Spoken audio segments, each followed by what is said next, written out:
શહેરના પાનવાડી વિસ્તારમાં સામે જોવા જેવી નજીવી બાબતે હત્યાના કેસમાં એક વ્યક્તિને આજીવન કેદની સજા અને 2 વ્યક્તિને 3 વર્ષની સજા ફટકારવામાં આવી।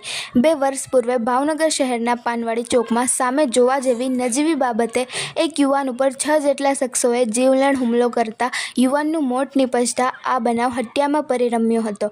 6 આરોપીઓ સામે ભાવનગર શહેરના નીલમબાગ પોલીસ સ્ટેશનમાં હત્યા સહિતનો ગુનો નોંધાયો હતો। આ અંગેનો કેસ આજરોજ ભાવનગરના પ્રિન્સિપલ ડિસ્ટ્રિક્ટ એન્ડ સેશન જજ શ્રી મુળિયા સાહેબની અદાલતમાં ચાલી જતા મુખ્ય આરોપી પાર્થ નથુભાઈ કામડને આજીવન કેદની સજા અને અન્ય આરોપી નિકુંજ નથુભાઈ કામડ તથા અજય પ્રેમજીભાઈ પરમારને 3 વર્ષની સજા અને અન્ય 3 આરોપીઓને શંકાનો લાભ આપી નિર્દોષ છોડી મૂકવા અદાલતે હુકમ કર્યો હતો। સંધિ જાગૃતિ ન્યૂઝ તંત્ર